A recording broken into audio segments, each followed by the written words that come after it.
Good morning, everybody. Happy Tuesday. Holly here.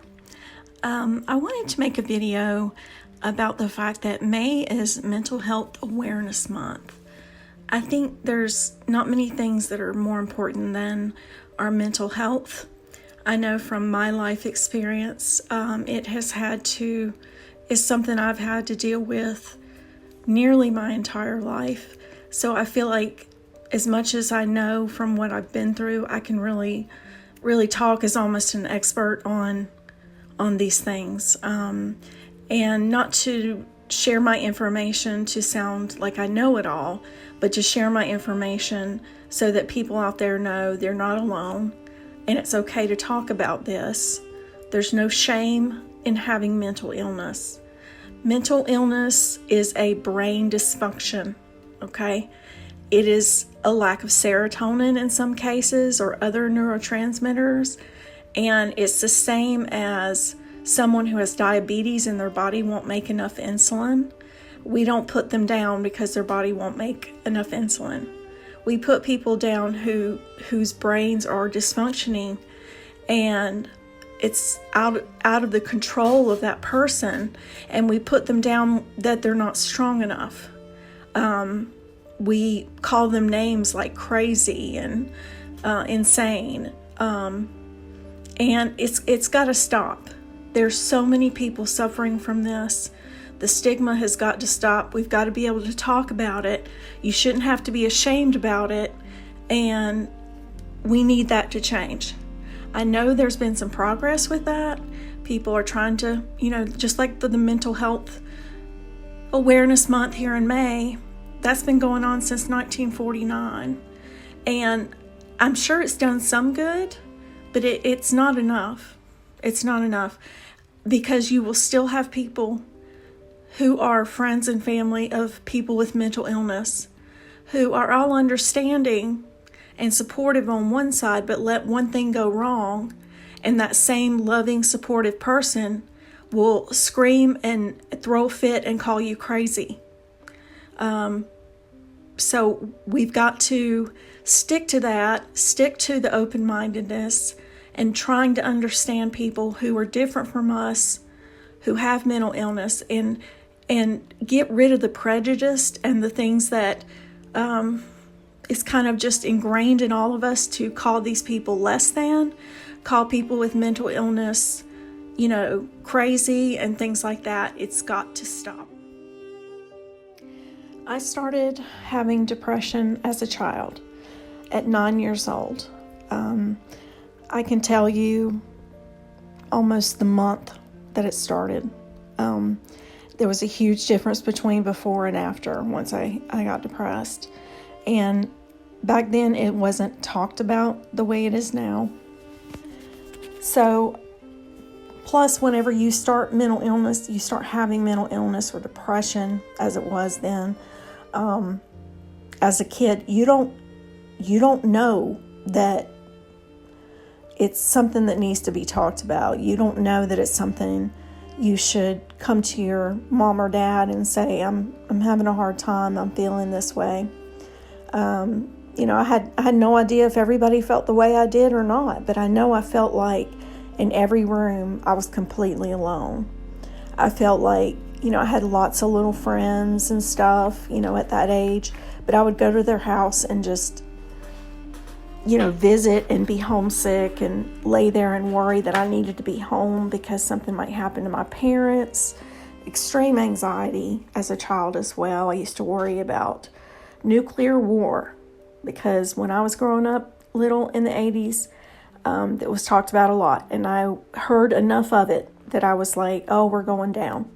And I worried about that so much. And looking back, I'm like, how sad is that I didn't tell anybody? How afraid I was of things I heard on the news and things like that. Just extreme sadness and anxiety as a child, and it was hard. And honestly, it never really got better.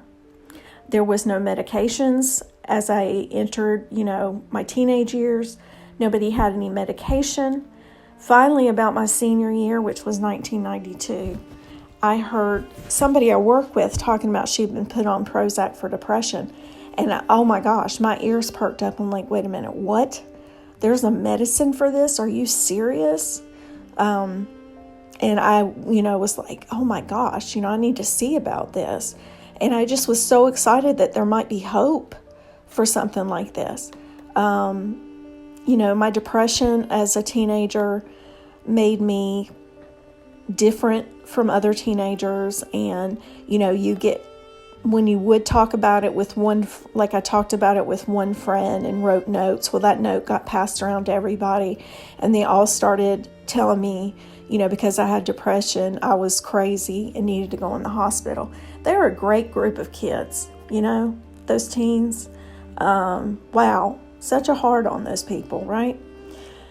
Anyway, further into my life, I just had depression, what we thought was depression. And then at 34, after I had my third and final child,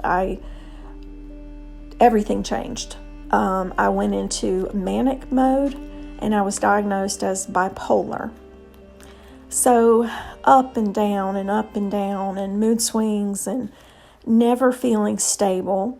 I wasn't taking my medicine like I should. My husband convinced me that, that I had to daily, consistently. I started just back in 2017, finally taking my medicine because I would think it's not helping me, it's not working. So I started taking it like religiously, like I never miss a day. And it made a big difference.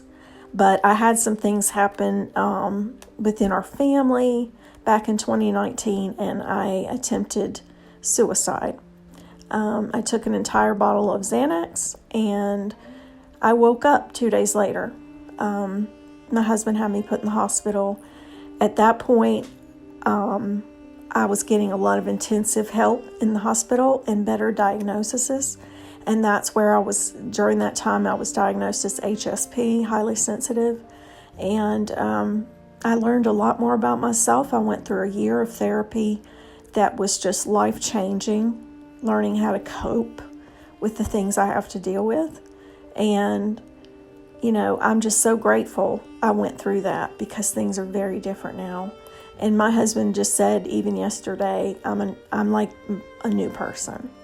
So, I don't think mental illness will ever be cured, but you can manage it and your life can get better.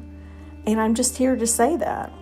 I'm here to say I'm a testament to the fact that there is hope, that you absolutely can get better and live a fulfilling life and have happiness and joy. So don't give up. Don't give up. Okay, I'm just going to put up a few pictures here with statistics about mental health. Something I'd like everybody to remember is we need mental health checkups the same way we have physical checkups yearly.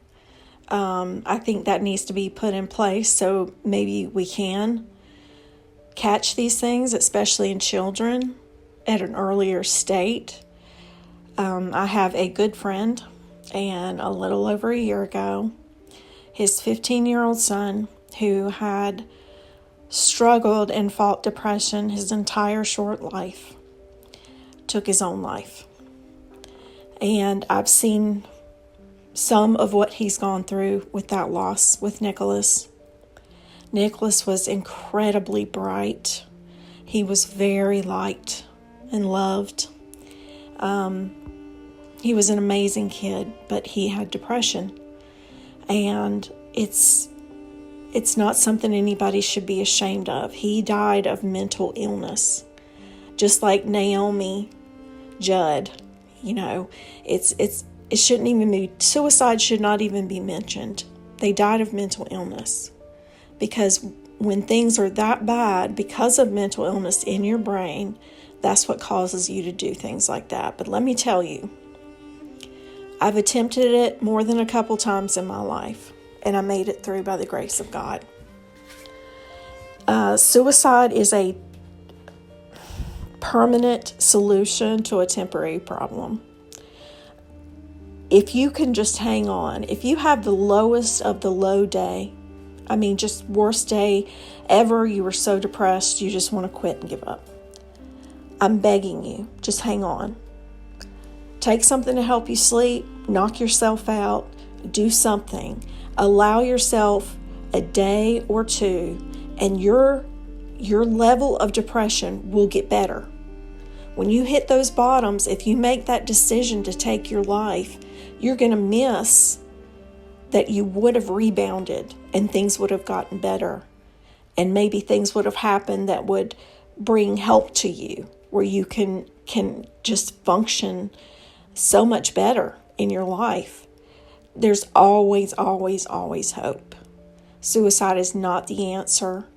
It may seem like it. I know how it feels. You think everybody would be better off without you living there. That's a lie from the pit of hell. Do not believe it. Do not believe it. You are needed in this world. You are in this world for a reason. Don't leave this world. Hang on, okay? Hang on. Get help. If you have to walk into a hospital in the emergency room and say, I'm going to hurt myself or kill myself, please help me. Do that. Do that. Please reach out and ask for help, even if it's through an emergency 911 call. Say, I need help. There's no shame in it, and you don't deserve to die because you have mental illness. There are people who love you and need you in this world, and I love you. Guys, if you have experiences with mental illness, share it in the comments. Talk to one another. Share your story, because we've all got to be able to talk about this.